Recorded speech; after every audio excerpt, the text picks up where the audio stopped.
Please excuse any mispronunciations by TTS. The English TTS has trouble with non-English words. But, if you watch Zentraya, you should be fine.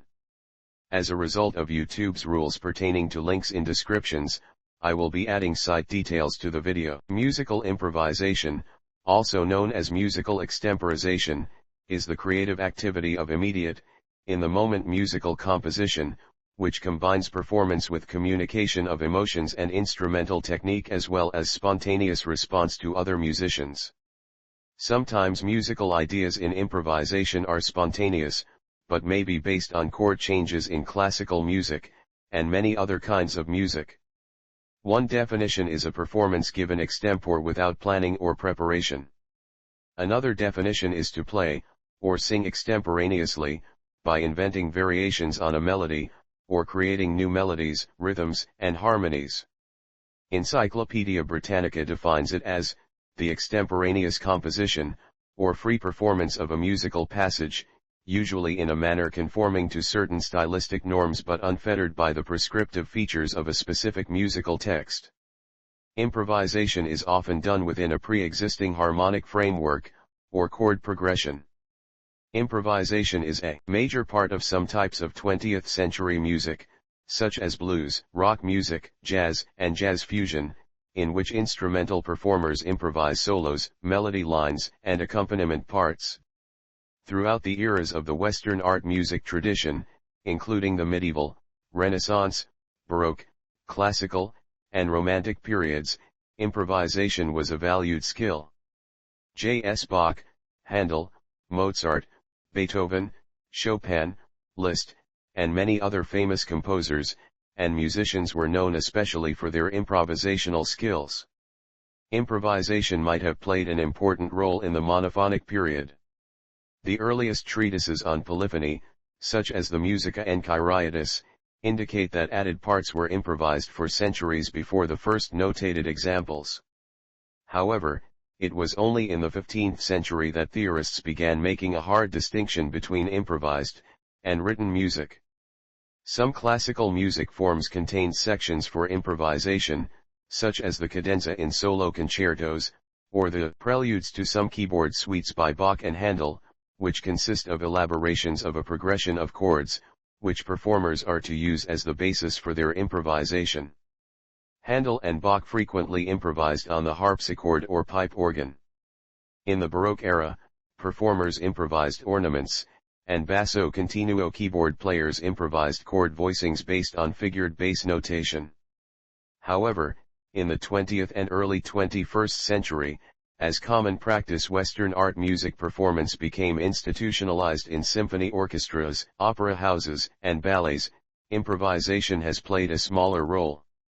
At the same time, some contemporary composers from the 20th and 21st century have increasingly included improvisation in their creative work. In Indian classical music, improvisation is a core component and an essential criterion of performances. In Indian, Afghan, Pakistani, and Bangladeshi classical music, raga is the tonal framework for composition and improvisation. The Encyclopaedia Britannica defines a raga as a melodic framework for improvisation and composition. In Western music, medieval period. Although melodic improvisation was an important factor in European music from the earliest times, the first detailed information on improvisation technique appears in 9th century treatises instructing singers on how to add another melody to a pre-existent liturgical chant, in a style called organum. Throughout the Middle Ages and Renaissance, improvised counterpoint over a cantus firmus constituted a part of every musician's education, and is regarded as the most important kind of unwritten music before the Baroque period. Renaissance period. Following the invention of music printing at the beginning of the 16th century, there is more detailed documentation of improvisational practice, in the form of published instruction manuals, mainly in Italy.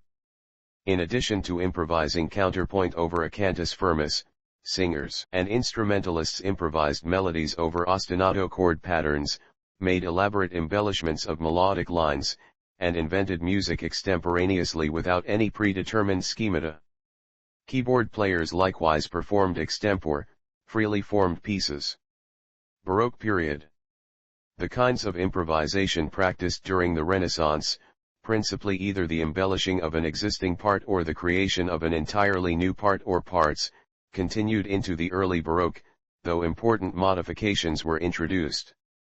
Ornamentation began to be brought more under the control of composers, in some cases by writing out embellishments, and more broadly by introducing symbols or abbreviations for certain ornamental patterns.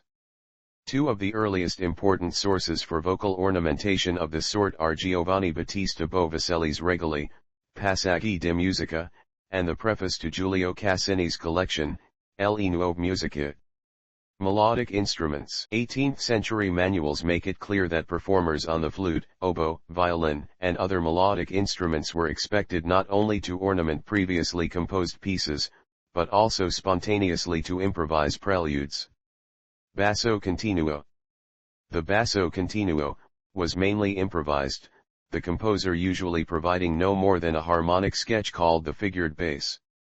The process of improvisation was called realization. Organ improvisation and church music. According to Encyclopaedia Britannica, the monodic textures that originated about 1600 were ready-made, indeed in large measure intended, for improvisational enhancement, not only of the treble parts but also, almost by definition, of the bass, which was figured to suggest no more than a minimal chordal outline. Improvised accompaniment over a figured bass was a common practice during the Baroque era, and to some extent the following periods. Improvisation remains a feature of organ playing in some church services and are regularly also performed at concerts. Dieterich Buxtehude and Johann Sebastian Bach were regarded in the Baroque period as highly skilled organ improvisers. During the 20th century, some musicians known as great improvisers such as Marcel Dupré, Pierre Cottereau, and Pierre Pansmail, continued this form of music, in the tradition of the French organ school. Maurice Duroufle, a great improviser himself, transcribed improvisations by Louis Vierne, and Charles Tournemire. Olivier Latry later wrote his improvisations as compositions, for example Salve Regina. Classical period. Keyboard improvisation. Classical music departs from Baroque style in that sometimes several voices may move together as chords involving both hands, to form brief phrases without any passing tones.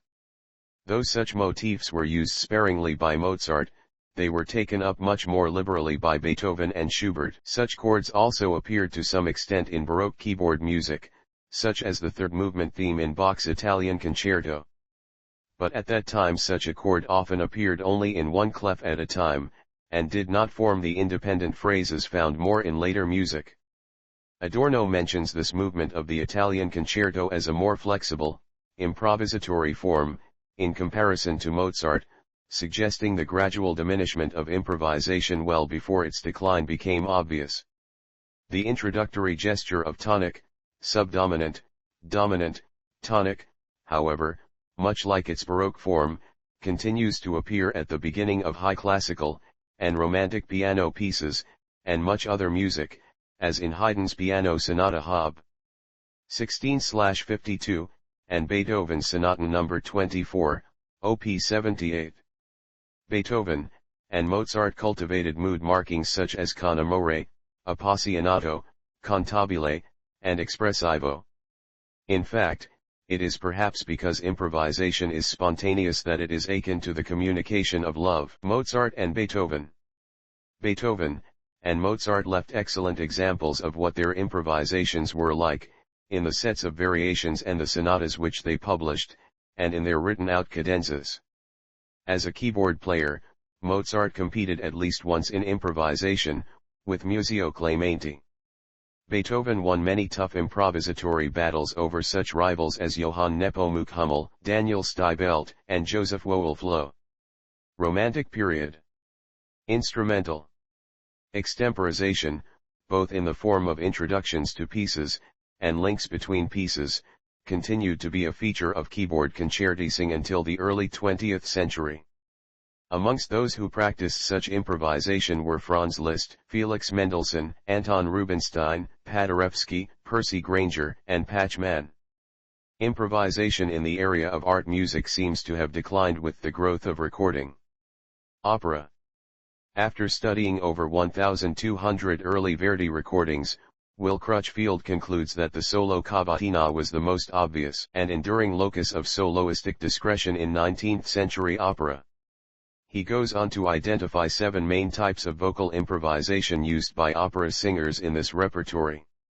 The Verdian full-stop cadenza. Arias without full stop, ballate, canzoni, and romance. Ornamentation of internal cadences. Melodic variants. Strophic variation, and the problem of the cabaletta. Facilitations. Recitative. Contemporary. Jazz. Improvisation is one of the basic elements that sets jazz apart from other types of music. The unifying moments in improvisation that take place in live performance are understood to encompass the performer, the listener, and the physical space that the performance takes place in. Even if improvisation is also found outside of jazz, it may be that no other music relies so much on the art of composing in the moment, demanding that every musician rise to a certain level of creativity that may put the performer in touch with his, or her unconscious as well as conscious states. The educational use of improvised jazz recordings is widely acknowledged. They offer a clear value as documentation of performances despite their perceived limitations. With these available, generations of jazz musicians are able to implicate styles and influences in their performed new improvisations. Many varied scales and their modes can be used in improvisation. They are often not written down in the process, but they help musicians practice the jazz idiom. A common view of what a jazz soloist does could be expressed thus: as the harmonies go by, he selects notes from each chord, out of which he fashions a melody. He is free to embellish by means of passing and neighbor tones, and he may add extensions to the chords, but at all times a good improviser must follow the changes. However, a jazz musician really has several options. He may reflect the chord progression exactly, he may skim over the progression, and simply decorate with notes from the key of the piece, or he may fashion his own voice leading, using his intuition and listening experience, which may clash at some points with the chords the rhythm section is playing. Contemporary classical music. With the notable exception of liturgical improvisation on the organ, the first half of the 20th century is marked by an almost total absence of actual improvisation in contemporary classical music. Since the 1950s, some contemporary composers have placed fewer restrictions on the improvising performer, using techniques such as vague notation, for example, indicating only that a certain number of notes must sound within a defined period of time.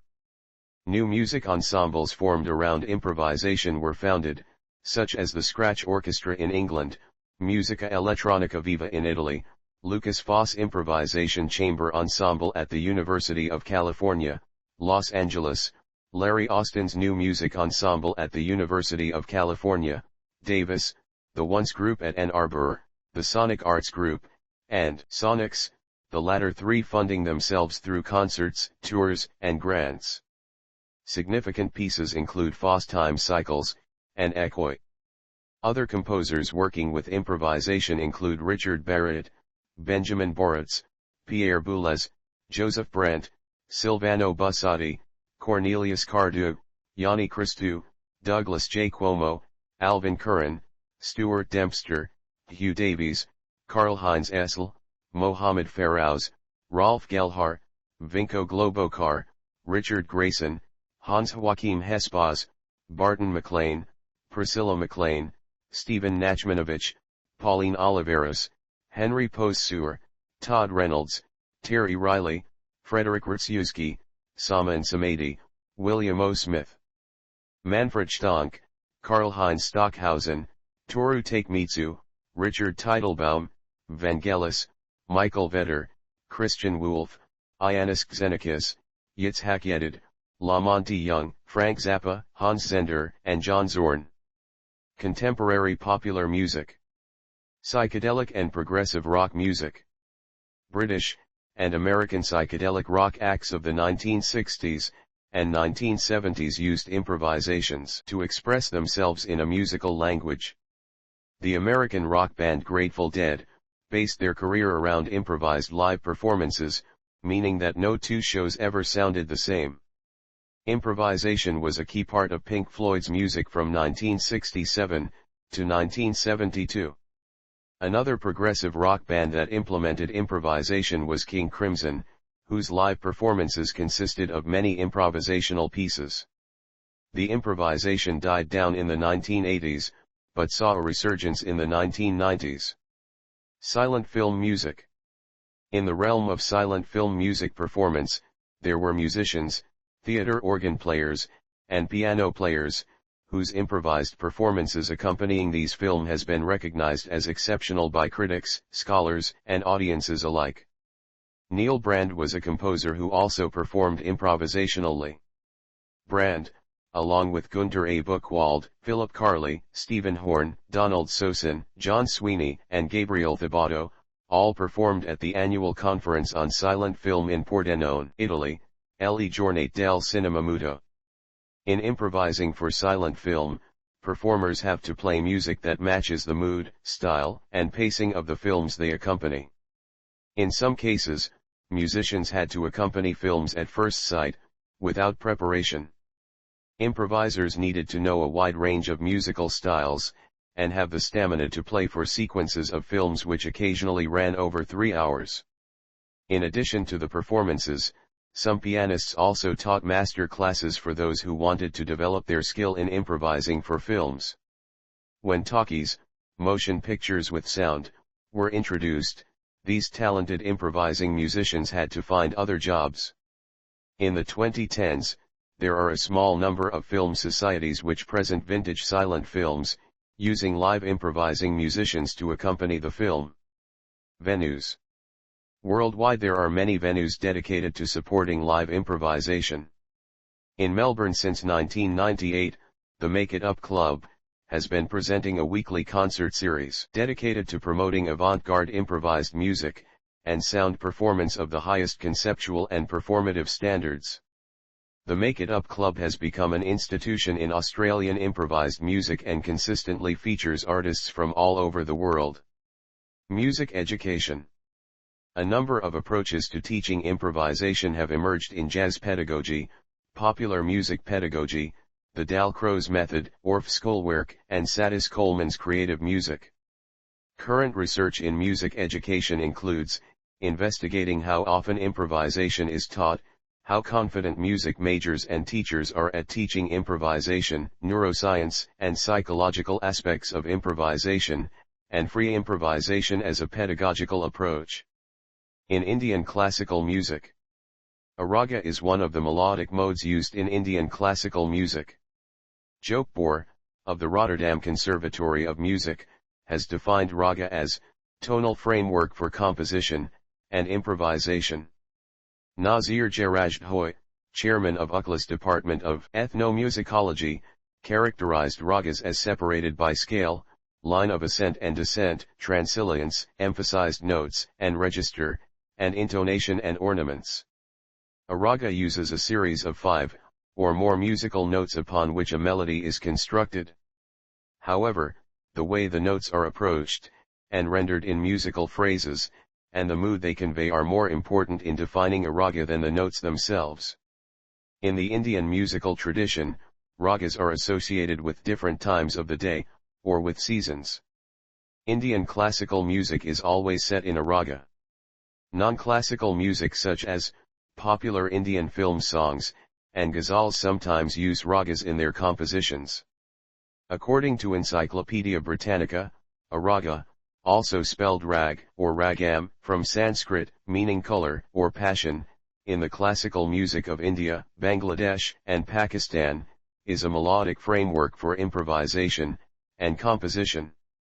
A raga is based on a scale with a given set of notes, a typical order in which they appear in melodies, and characteristic musical motifs.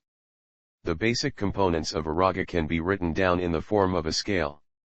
By using only these notes, by emphasizing certain degrees of the scale, and by going from note to note in ways characteristic to the raga, the performer sets out to create a mood, or atmosphere that is unique to the raga in question. There are several hundred ragas in present use, and thousands are possible in theory. Alapa, Sanskrit from conversation, are improvised melody structures that reveal the musical characteristics of a raga. Alapa ordinarily constitutes the first section of the performance of a raga. Vocal, or instrumental, it is accompanied by a drone instrument, and often also by a melodic instrument that repeats the soloist's phrases after a lag of a few seconds. The principal portion of alapa is not metric but rhythmically free. In Hindustani music it moves gradually to a section known as jor, which uses a rhythmic pulse though no tala. The performer of the alapa gradually introduces the essential notes and melodic turns of the raga to be performed. Only when the soloist is satisfied that he has set forth the full range of melodic possibilities of the raga and has established its unique mood and personality will he proceed, without interruption, to the metrically organized section of the piece. If a drummer is present, as is usual in formal concert, his first beats serve as a signal to the listener that the alapa is concluded.